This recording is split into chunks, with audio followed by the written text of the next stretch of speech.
welcome on board. Right. I've literally just got on board and I cannot even begin to tell you how much of an idiot I've been. I kind of lost an hour somewhere about at home, doing some research, having coffee, packing, chilling out, whatever, and I don't know. So went outside to the garage, went to put my bike gear on, opened the garage door. It's raining, so I had to don the onesie, and then I looked at the clock on my motorbike and went, that says 9:43. I'm supposed to be at the port in under 15 minutes. Anyway, clearly I'm on board, so clearly the horses were not spared. Time to get the onesie off.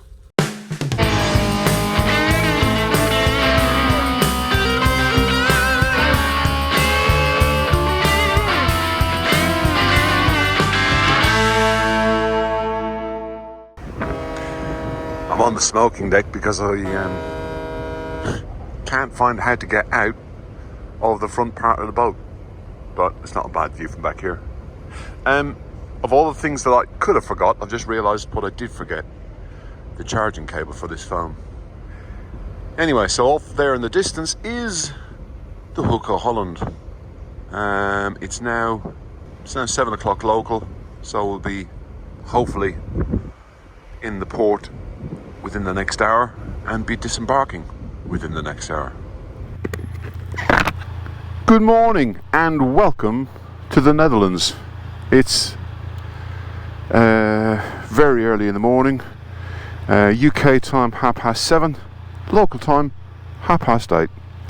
Yeah, I shall see you further off down the road. Right, change of plan. I have decided not to go to Belgium today. I have decided to go to Military Museum. So that's what I'm going to do, and then I'm going to go to my digs, and hopefully we shall get back to the whole Hell's Highway mission tomorrow. Who doesn't love a windmill? Shame it's a big lorry in the way, but you know, that is pretty as a picture. That's lovely, isn't it? Tomorrow is an important day. Tomorrow is actually the anniversary day, and all being well, I shall be meeting up with my good pal Pete Taz Morgan. Pete has already messaged me to say hello, and he's looking forward to seeing me, and obviously I'm looking forward to seeing him too. Anyway, hopefully this will be open, and even if it's not, there's still something to see on the outside of this museum from what I can understand. We're kind of heading the right direction. We're heading the direction towards my digs. It's 25 to 12. I think the lady would like me there ideally for around 2 o'clock, so I'm in no mad rush, but I'd rather not waste time either. Try and see some stuff, you know.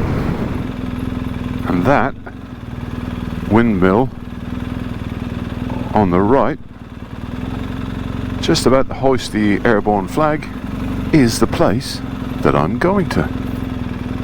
There's a little monument to the airborne, American airborne, a little bit further down. Let's find an appropriate place to park the bike. Even more coffee. Hello. And yeah, we'll go in, have a look.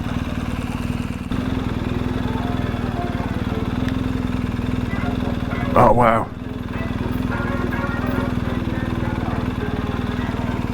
So this is a memorial to the 501st American Airborne.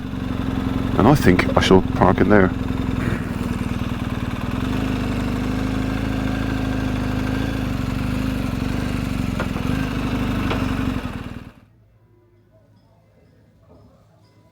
How cool is that? So I'm obviously inside the mill, but over by the window over there, where you can see the mark on the window, there is a gentleman's photograph, and he's part of the 501st Parachute Infantry that were here in September 44. And the gentleman was stood by the window, and a German sniper from the trees over to our left shot the gentleman who was stood in the window, and the bullet hit him and unfortunately killed him, but it obviously hit him, went through or went under this beam and hit that part of the wall over there. Okay, I should go back downstairs. But there you go, that's the little museum stroke cafe stroke shop in Vigo, and I don't know if I'm pronouncing that properly. Lots of guys with jeeps and motorbikes and tanks and things. Right, I'm going to make my way to my digs. Right, just leaving me digs.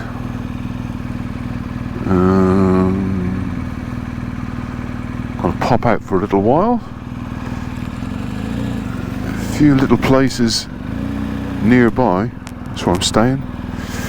There's a few places nearby that's I want to visit. Yeah, absolutely made up with the place I'm staying. She's a very, very kind, chatty, friendly lady that owns the house, my host, and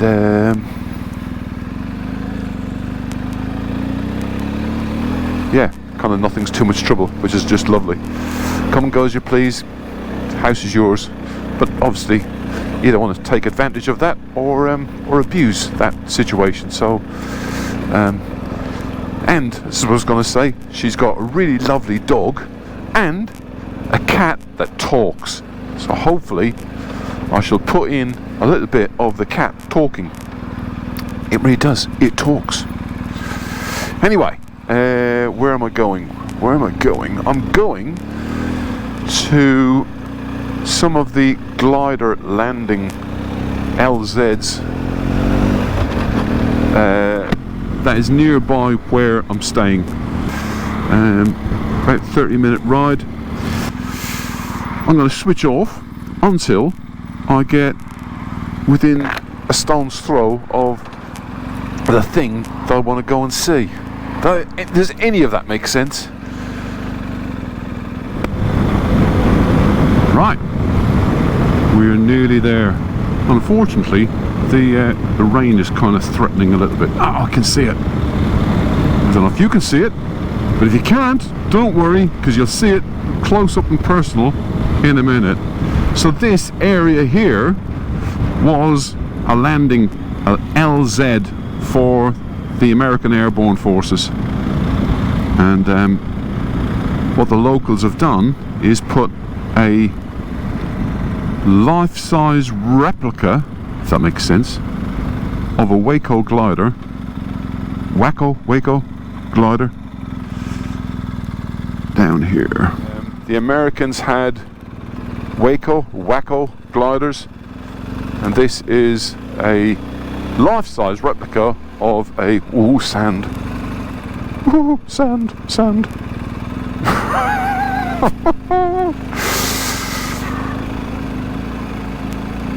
I wasn't expecting sand then. I should, because clearly it is sandy, and I should have known that the front end would start to go a bit weird.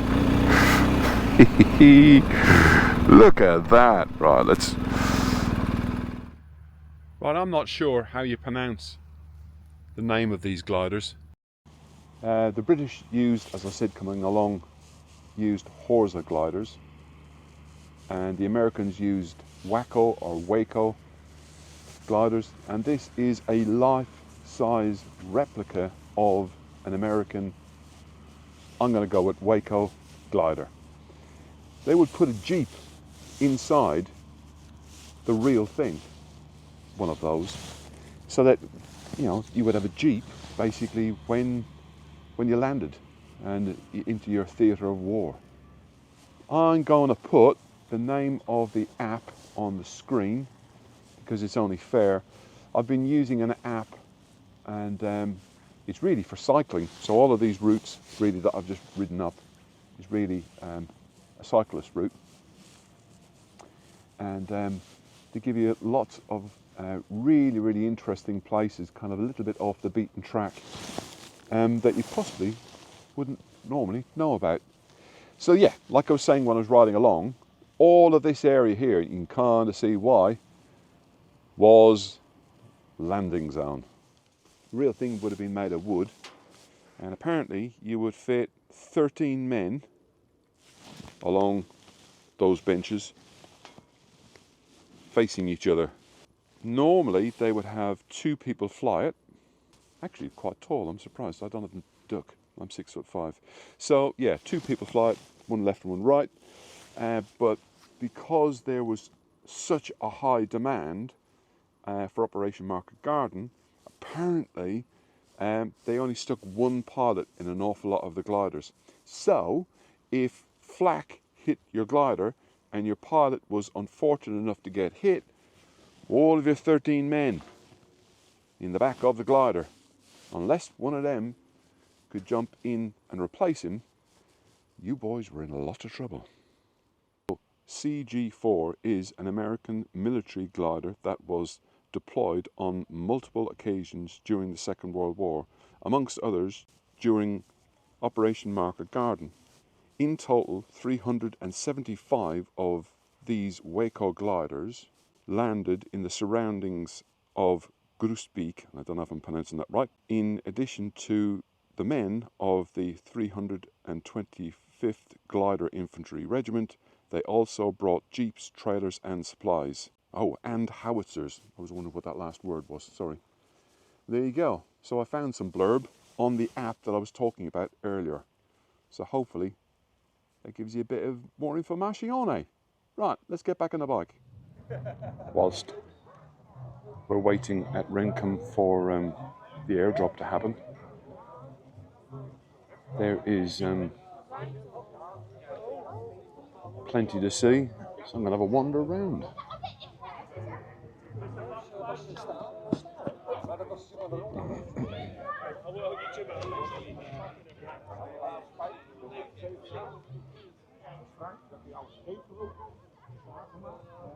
I like Willys Jeeps, and I think they're absolutely lovely, but what is extra special and nice, I think, is when people get something that isn't a Jeep and look after it instead, because clearly there wasn't just Jeeps. Look at this one, it's got pigeons. Pigeons are very still.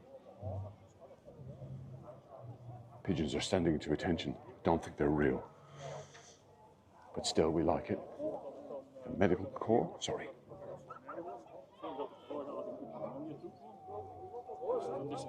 These look better.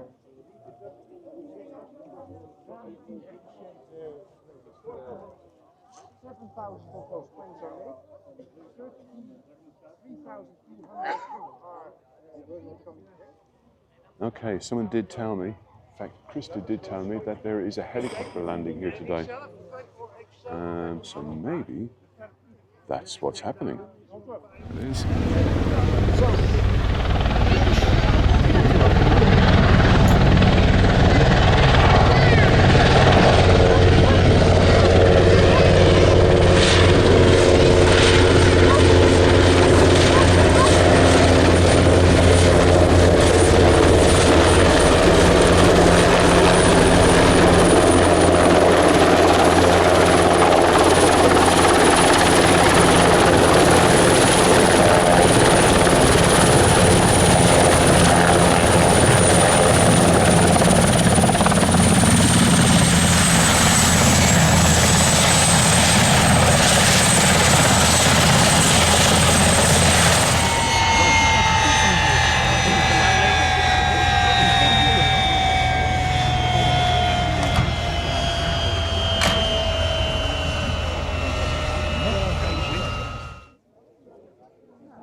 Zwaai maar. Kijk, zwaaien. Oh jee. Hier is one.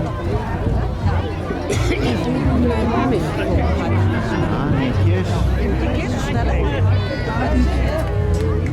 Hij is er.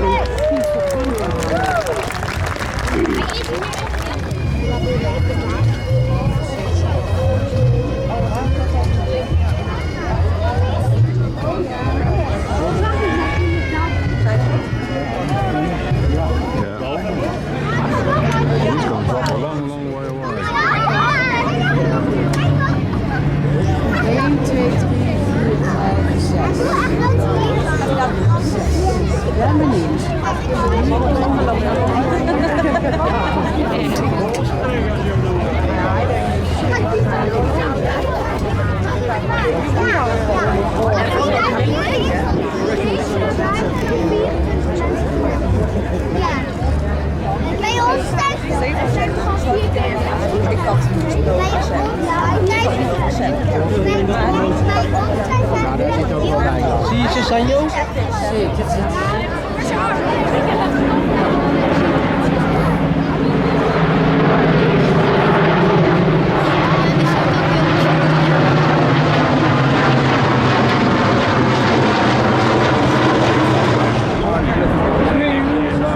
Ja, nu denk ik ook. Nu je lacht wel. Maar als ze nu hier gaan parkeren, dan kunnen we naar de Amsterdam.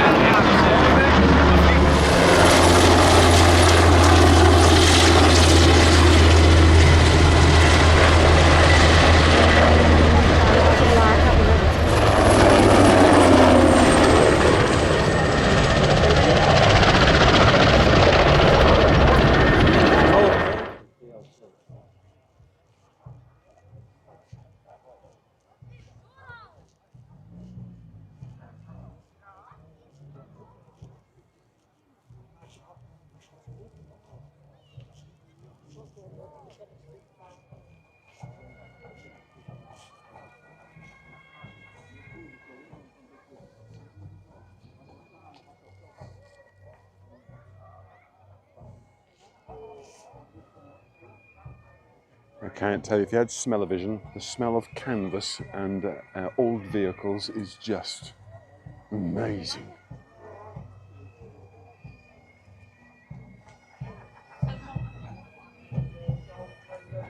Pipes sound fantastic, don't they?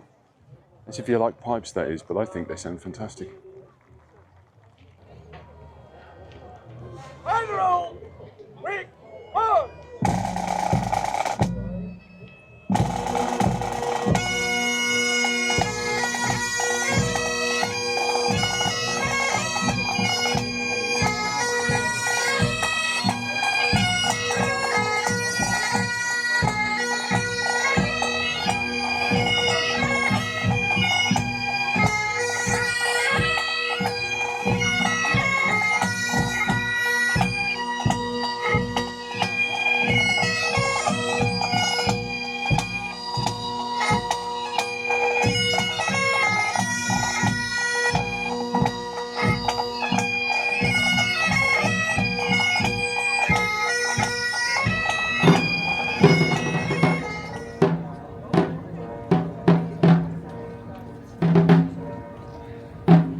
hand on behalf of the Republic of Poland by the Minister for War Veterans and Victims of Oppression and by the Polish Ambassador to the Netherlands.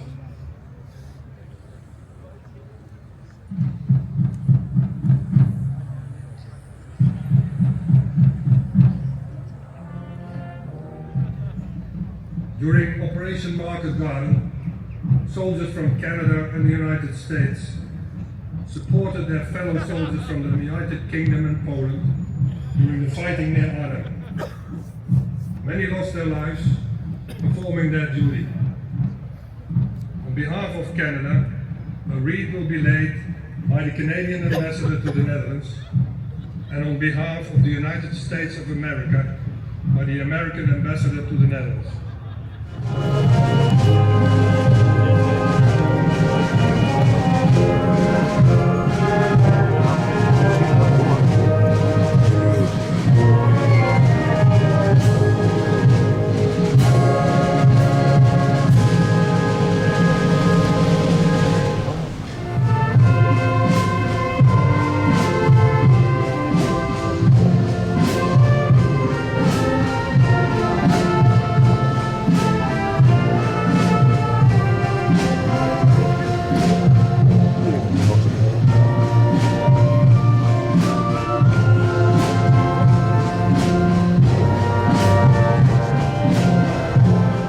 As a tribute to all Allied soldiers who lost their lives for our freedom, as well as for all civilians who lost their lives during and after the Battle of Arnhem, we will now play the last post, followed by 1 minute silence.